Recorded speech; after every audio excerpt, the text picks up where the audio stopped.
Okay, so here's another update on this building. Didn't really get a whole lot done here on the outside because there's not really a whole lot more to do.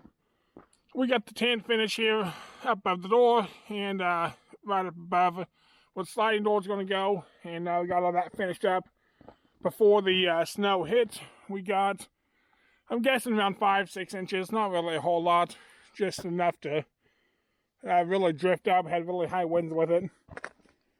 Anyway, so it's going to be muddy out here once all this melts off. So this here's where the two small doors were, or they're laying right there now in the snow. And I'm got a hole cut here in the wall, so the door's going to be just over 6 feet tall, and it's 8 feet wide. And I didn't get it finished before the snow hit, which is why it has the top stretched over it. So this big door here is going to be tin on the outside, and I'm going to put insulation in it. And this door, when it opens, it's going to slide off to your left. It's going to go across this door here and down the wall. I didn't want it to go here the other direction because I didn't want it to be hanging out there off in the open for the wind to catch it. And then my valve for the hang on would have to stick out, and you want to make sure not to hit it with any machines, anything like that. So it'd be a little bit annoying having this door open up across this small door, but I don't know what else to do, and it shouldn't be that big of an annoyance. Now, as you can see, we have all of the insulation in, and let me move this light here so you can see. And I need to do right here on the roof, and I need to put up a 2x4s or something here along this edge to hook my insulation to, and then so I can hook the sheetrock to that. So I just haven't messed with that yet. So we kind of had the same situation right down here, and with this here, I wanted to wait until I got the framing done for the big door. And now that that's all done, I could probably go ahead and get that finished. And again, just add in some 2x4s for the insulation to hook to, and then the sheetrock to go to that. So, like I said, not really a big deal, but just something needs to be done. And as you have probably noticed, we have started getting the sheetrock put in here. And we got most of the ceiling done. Just had this little narrow strip. I got the sheetrock done up, clear back here around the corner, and then down this wall, as you can see there. So I need to get more sheetrock and cover up that gap. And once that's done, I can finally move these benches where they can finally be out of the way. So I put these benches in here so we wouldn't have to try to get them in through the doors and try to get them in place because they're insanely heavy. So before I put the walls up, I set the benches in place with the loader. And so now I'm just going to have to move them a few feet instead of trying to move them clear across the whole building. Now in the next couple days, I'm going to have to go get some more sheetrock because I only have 2 sheets left here.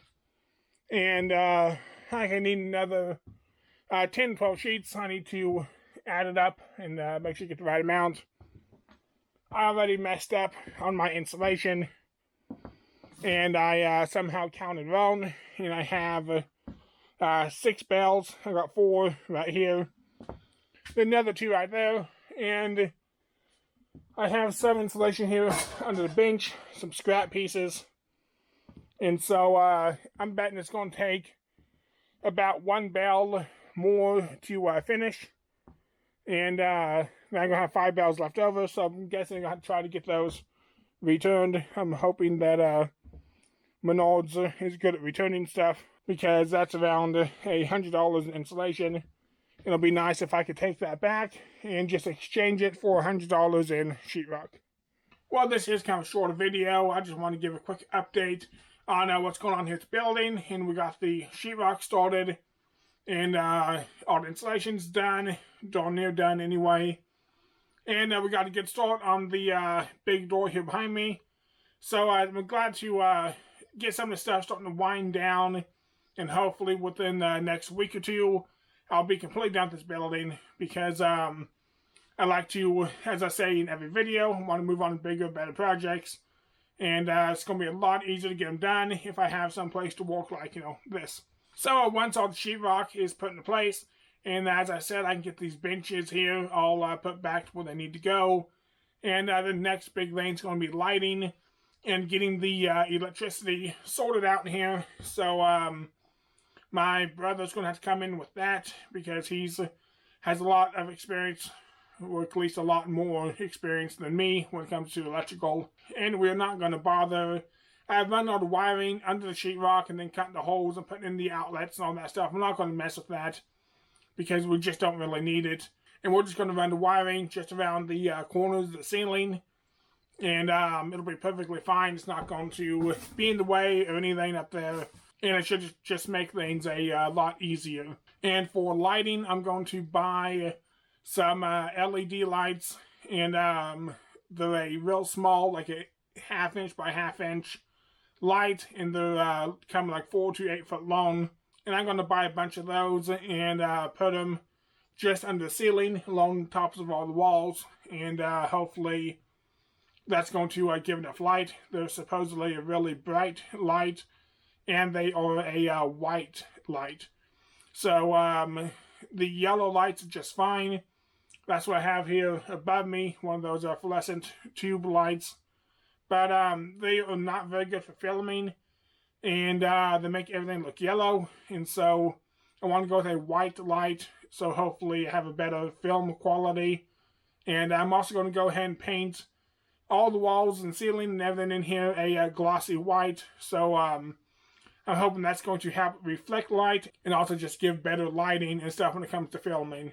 Because filming is the #1 thing I want to focus on with this shop. Because without YouTube, there's really no point of going to this much trouble and stuff with this building. And one of my subscribers, sorry, I don't remember who it was, had pointed out saying he's surprised I didn't put any windows in. And first off, windows are expensive. I'd love to put a few windows in here because as he pointed out, natural light's the best. Which he's totally right. And however, though, windows are expensive. And if you get too cheaper windows and anything like that, then it's a big drain on your heating and cooling. And even your really good windows and stuff, they are still are not as efficient as insulation. So that's one reason why I didn't go with windows. And another big reason is I just had to have them covered up with curtains. Because, again, due to filming for YouTube, cameras do not like windows and all the bright sun that comes in around them. So I'd have to have blackout curtains on them, which again kind of just kills the point of a window if you always have it covered. And also, windows, stuff like that, it takes more time to get them installed. And I'm really trying to hurry to get this building done as quick as possible. It's been, I think, just over 2 months when I started spreading dirt for the building pad. So being I'm just working on this building by myself, it's really gone quite quick. And I've had a lot of weather delays due to cold, wet weather and stuff like that. My brother has helped me with things like getting the roof tarred and getting the walls stood up and putting the tin on. And some stuff that I have a hard time doing just by myself, or something that would go a lot easier with a little bit of help. So he's been coming, helping with some stuff like that. But for the most part, this has just been me working on this building. Just trying to get done real quick and hopefully get started making some better content and start working on some fun projects. Considering there's no heat in here and it's still drafty because the back wall here is a tarp with the doors going, it's still surprisingly warm in here and still get some work done. But I'm hoping to start working on the outside on this door once the snow melts off and the mud dries up. And like next week we have highs up to the mid-60s, so our weather is just all over the place. But I am not going to complain about the warm weather because it's going to make it easy to get this stuff done. Well, I appreciate everybody watching. Don't forget to subscribe, like, comment down below, and I guess I'll see you next week.